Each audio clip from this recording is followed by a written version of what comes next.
So we live in this perception of a perception of ourselves. Hence, my identity is made by what my parents think I should be. My identity is made up by what my college or university thinks I should achieve.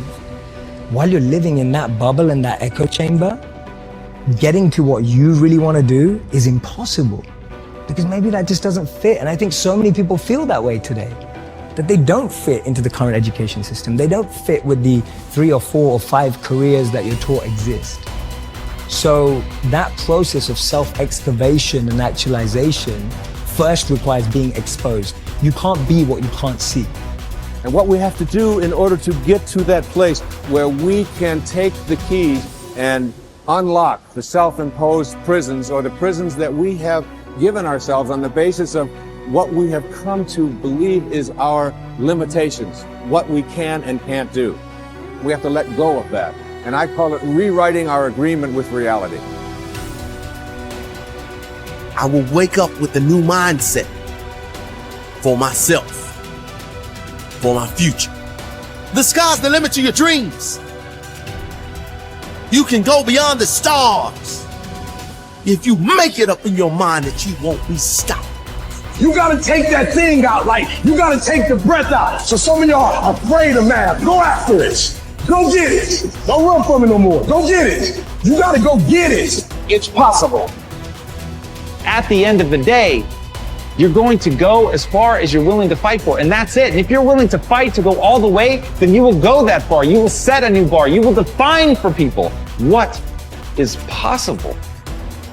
You just have to have the drive and willpower to go through that next door and give it your all. We all must become the leaders that we're looking for. We got this.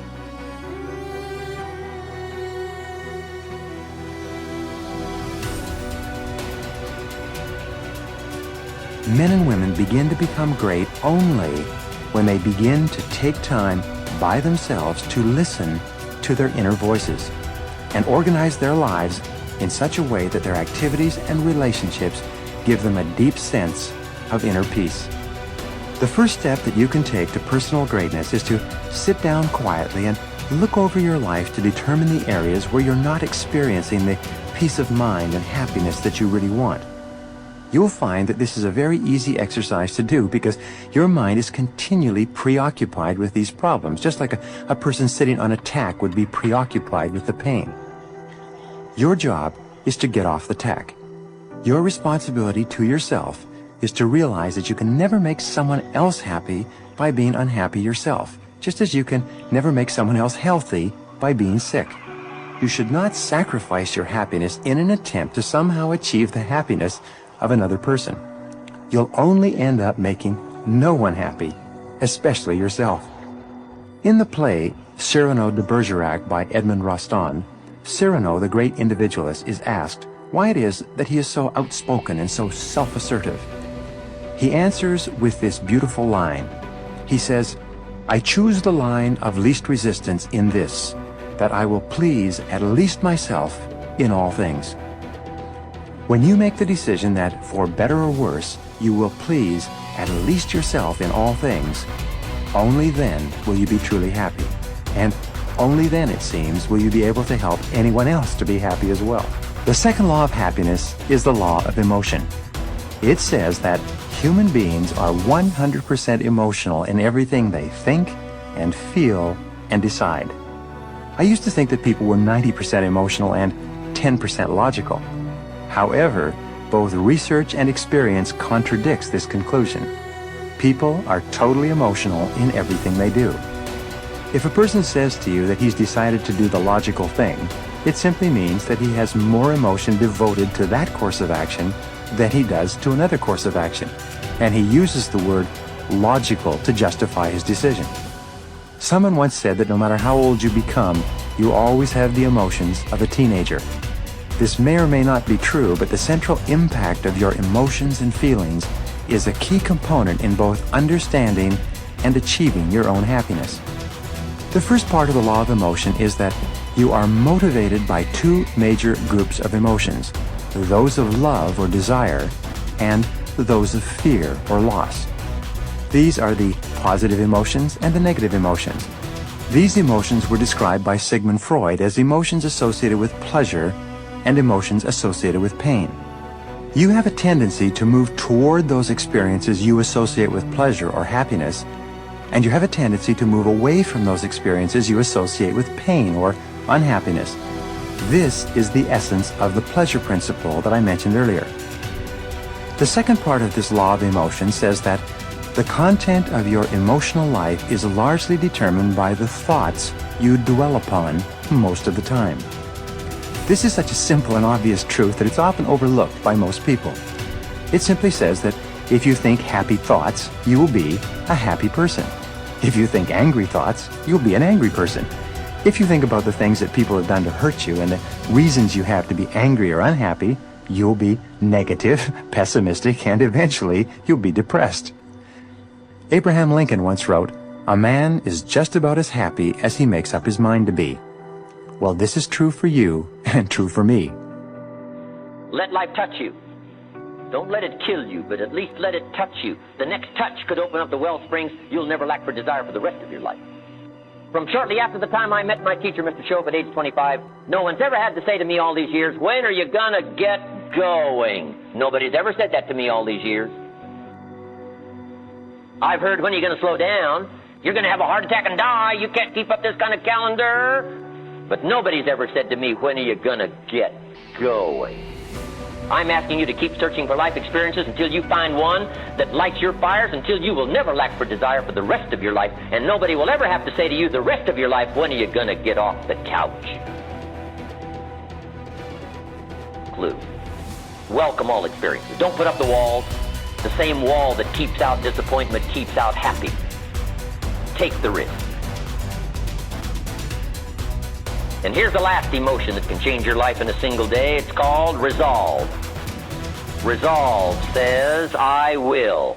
Two of the most powerful words in the language. I gave you the formula for disaster. Could, should, don't. Here's the formula for fortune. Should, could, will. I will. I should. I can, and I will. Two of the most powerful words in the language. I will. Benjamin Disraeli once said, "Nothing can resist a human will that will stake even its existence on its purpose." I'll do it or die. What a powerful set of words. The man says, "I will climb the mountain."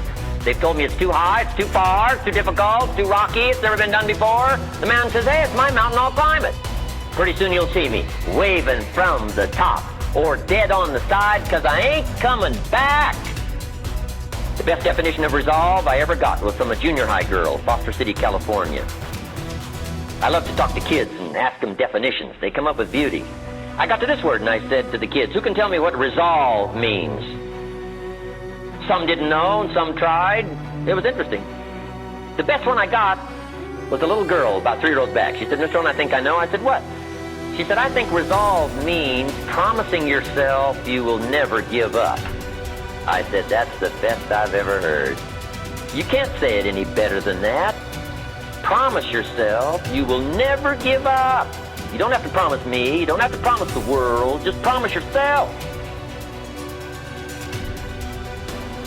What a great bit of language. I asked the kids, how long should a baby try to learn how to walk? How long would you give your average baby before he shut off? That's enough. No, any mother in the world would say you're silly. My baby's going to keep trying what? Until. What a magic word, until. How many books will you read? Until you find the answers for your good health? Read 1 and quit? Read 2 and quit? Risk a cardiovascular disaster? I can't buy that from you. Wouldn't you read enough books until? Wouldn't you read enough books on financial independence until you become financially independent? Wouldn't you read enough books on leadership until you become a leader? Wouldn't you read enough books on power until you got the power? Of course, why not? Don't settle for less. Use this little until phrase. I'll do enough exercises until I become healthy. I'm out of breath now, but I'll put myself through enough disciplines until I'm no longer out of breath. I'm not going to walk up 1 flight of stairs and can't catch my breath. It's over. Until magic. Ask yourself questions. Your desire for success is fed by self-reflection, awareness, and resoluteness. Since everyone has their own definition of success, every set of objectives will vary. Your definition will lead you in a different direction than your peers. If you are ambiguous about your goals, start interrogating yourself and figure out your life's purpose. Ask questions like, what do I want to achieve? Where do I see myself in the next 5 years? What do I enjoy but could be better at? How do I define success? What kinds of accomplishments will help me drive forward? These will help you learn more about yourself and devise your objectives. Write down the first answer that comes to your mind without overthinking. Remember, there are no right or wrong answers. By answering these questions one by one, you will notice a pattern emerging. It will be your dedicated path to shaping or reshaping your objectives. Step 2. Prioritize your objectives. If you have several desires that you wish to fulfill, prioritize your objectives to view them as tangible goals. By flashing a simple why at your life's purpose, you can find answers to what you genuinely want. It can be landing your dream job, earning your college degree with honors, buying the first house, or being completely debt-free. Of course, they do not necessarily have to be material possessions. You can also aspire to achieve happiness or peace of mind. If you know what you want but are not sure how to get there, this step is bound to help you. Step 3. Write them down. By penning down your goals, you create a clear picture of the milestones and objectives you will achieve. This will imprint your desires in your mind to help them stick. Write them down and place them on your work desk, mirror, front door, refrigerator, or any other visible spot around your home or office. This will remind you of your main purpose and provide the motivation and drive you need. Break down your goals into smaller, achievable milestones. Say your final goal is to achieve financial independence. Everyone has their own definition of financial freedom, which is why you must outline yours. Start by writing your main goal on a piece of paper and deconstruct it into smaller steps. In this case, your first step will be to apply for your well-paid dream job and will push you closer to your goal. If needed, divide your first milestone further into even smaller steps and set an accomplishment time frame for each. Step 4. Take the SMART goal approach. Whether you're crafting new goals for yourself, whether personally, academically, or professionally, several factors will influence your likelihood of success. That's why your objectives should be SMART, as in S, specific. Your goals must be specific. They should reflect the why, what, where, and how you will get closer to your objectives. M, measurable. How will you know if you are truly fulfilling your goal? What are the milestones or benchmarks to determine that? Are you setting deadlines or monitoring your progress through your development? Record a specific measurement. It can be defined on your own to measure your goals. A, attainable. There is no point in setting goals that you can't achieve. This does not mean that they should be easy. Establish goals that are ambitious yet attainable. If not, you are simply wasting your time and energy trying to achieve an objective that will never be fulfilled. R, realistic. In a similar vein, your goals should be realistic too. Visualizing a mirage of hopes and dreams that will never be realized is impractical and elusive. So be pragmatic and set goals that you believe are feasible and within your reach. T, time-bound.